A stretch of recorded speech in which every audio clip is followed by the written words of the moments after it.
Olá, amigos do Handball, sejam bem-vindos ao vídeo inaugural do site handballbrasil.net.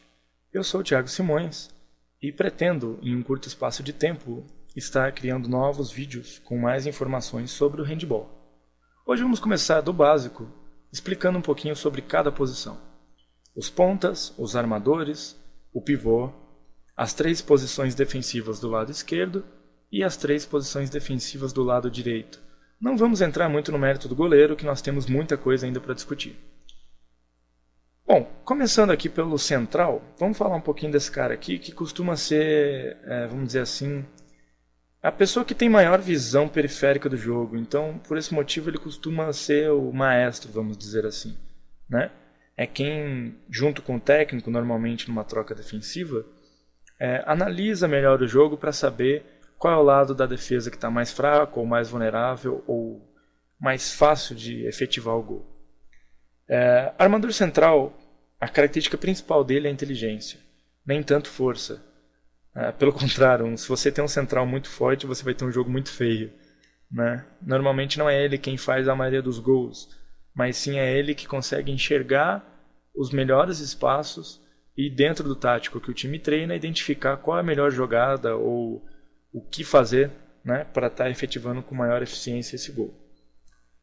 Isso é uma coisa que a gente vai estar discutindo ainda, né? A jogada ela é uma alternativa para você estar fazendo o gol. Isso é uma coisa que muitas equipes ainda confundem demais. Mas hoje eu queria falar mesmo só das características dos jogadores. O chute do central ele tem que ser um chute rápido, porque normalmente sai muito chute apoiado, né? Um chute apoiado daqui, ou enfim, de onde ele estiver. E costuma ser um jogador de não ter muito peso, né? Não ter muita massa. Costuma ser mais um jogador mais ágil, com rápidas mudanças de direções, né? E percepção de jogo mesmo. Existe uma sintonia muito grande entre esse jogador que está aqui com esse jogador que está aqui embaixo, que é o pivô.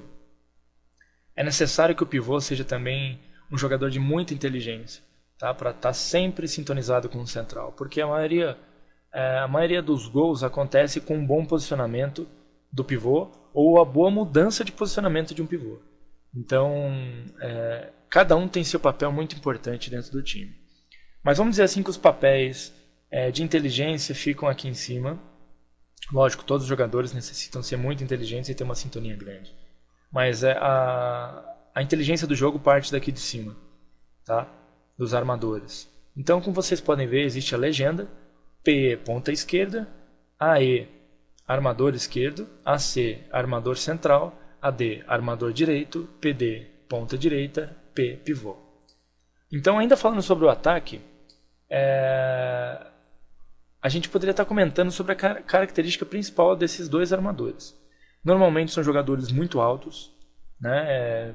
Na nossa realidade aqui no Brasil, jogadores em média de 1,78 para 1,96, depende muito da região, né? No sul a gente tem incidência de jogadores mais altos, né? E precisam ser jogadores com muita força física, um arremesso com grande potência, né? Tanto os armadores quanto o pivô precisam ter boa impulsão também. Por que impulsão? Os armadores normalmente nunca efetuam chutes tão próximos quanto um pivô consegue efetuar ou um ponta consegue efetuar, já mais próximo à linha dos 6 metros. Da linha do gol até a linha azul clara são 9 metros, né? Então a gente teria 9, aqui no meio seria o 7, que essa linha era para estar mais para cá, mas tudo bem, eu mudo isso depois. A linha dos 6 metros, né? A linha dos 4 e 0 metros, né? Vamos dizer assim.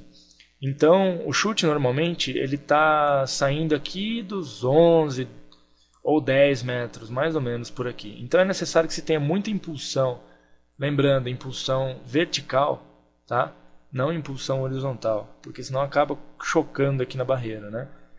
Esses armadores necessitam de uma grande impulsão vertical para estar conseguindo arremessar essa bola. Lógico que depende muito da inteligência do jogador. Finta boba, arremesso apoiado, enfim, tudo é válido, né? De acordo com o que está se passando pela defesa. Vale lembrar também que cada um dos armadores tem uma característica diferente de arremesso. Normalmente o armador esquerdo ele é destro, né? O que facilita para ele o chute em ângulo longo ou mudança para ângulo curto, tá certo?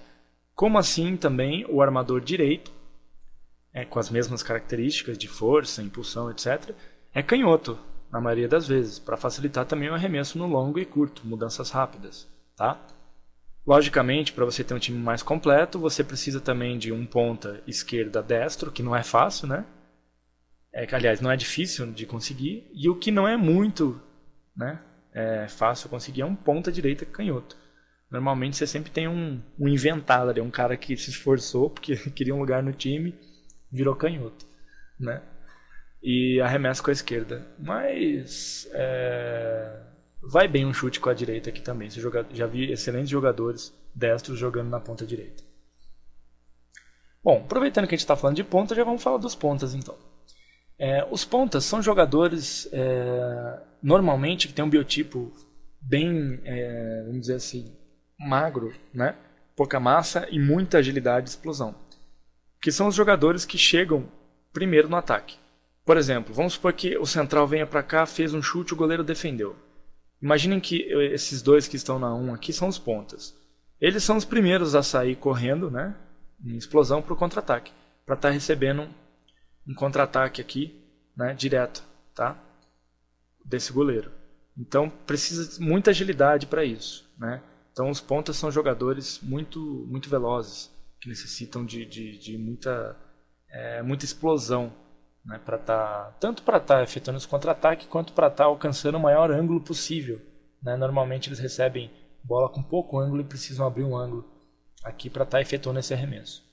Como eu comentei, os pontas são os jogadores da precisão, treinam excessivamente chute para o gol, porque teoricamente a gente fala que ponta e pivô não pode errar gol. Se está na cara do gol tem que fazer. Vamos dizer assim que a inteligência fica por aqui e aqui tem que ter muita precisão. Que a incidência de bolas em pivô e em ponta é muito grande mesmo. Então só para a gente finalizar, vamos falar um pouquinho das posições de defesa. Vocês podem ver que está bem simples de entender. Imagine que exista uma linha dividindo o centro da quadra. Então eu estou dentro da quadra, ok? Aqui. Então vocês já vão entender quando vocês ouvirem de dentro para fora. De dentro para fora. Tá certo? Então, por exemplo, eu tenho 3 posições, que seriam a 1 mais na extremidade das pontas, a 2 que é na altura dos meias, e a 3, as posições 3 que são as pessoas que ficam na base. As 3 são chamadas de base, isso aqui é a base da defesa. Esses homens aqui têm que ser homens muito ativos, que falem muito, junto com o goleiro, claro, e que chamem a defesa para cima dos caras, né? Essa é a base que também vai estar enxergando tudo que está acontecendo aqui e tem que puxar esses caras para a troca defensiva. Na iniciação é muito comum você ver aquela marcação 1 para 1, onde esse cara vai e o outro vai atrás, né, marcando. Mas como a gente consegue um pouco mais de competitividade, um pouco mais de ciência do que está fazendo, é necessário muita cobertura. Por exemplo, se o central vier para cá e fizer uma finta para fora, né, fintou para fora, esse cara não vai ficar marcando o pivô, ele vai ter que pegar esse cara aqui antes que ele entre nos 9. Obviamente, esse outro jogador vai ter que cobrir. Por isso que necessita de muita comunicação entre eles. Tá joia? É simples, né? Teoricamente simples de entender. Só que precisa ser muito bem treinado, porque isso precisa de uma sintonia muito grande. Tá? Então, por exemplo, vamos falar um pouquinho de posicionamento. Quando o central fala para o pivô fica entre as 3. Ele vai ficar entre as 3, que é no meio da quadra. Pivô na 3 para dentro, aí ele aponta o lado esquerdo. O pivô vai parar aqui. Pivô na 3 para o lado direito. Para dentro, né? Vai ficar aqui. Por exemplo, na 3 para fora, lado direito, vai ser aqui. Entre a 2 e a 3 no lado direito, aqui. Entre a 2 e a 1 no lado direito, aqui. Na 2 para fora, vai ser aqui. Na 2 para dentro, aqui. Certo? Mesma coisa para o outro lado. Entre a 2 e a 1 do lado esquerdo. Entre a 2 e a 3 no lado esquerdo, né? Na 3 para dentro, na 3 para fora, na 2 para dentro, na 2 para fora e assim por diante. Bom, vocês viram que não é tão complicado assim entender o jogo, né? Eu acho que com alguns conceitos mais lógicos a gente consegue melhorar um pouco o nosso treinamento. E essa é a intenção desse vídeo.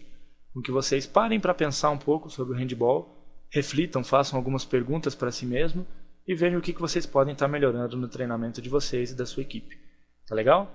Em outros vídeos a gente vai começando mais sobre engajamento, flutuação de defesa, posicionamento de goleiro, tático, enfim, a gente vai melhorando isso aí, tá joia? Espero que vocês tenham gostado e seja de útil, né, para alguém aí, que isso eu tô fazendo de coração para vocês mesmo, para a comunidade do handebol brasileiro, compartilhar um pouco, bem pouco desse conhecimento que não é muito que eu tenho. Tá joia? Grande abraço, uma boa semana a todos.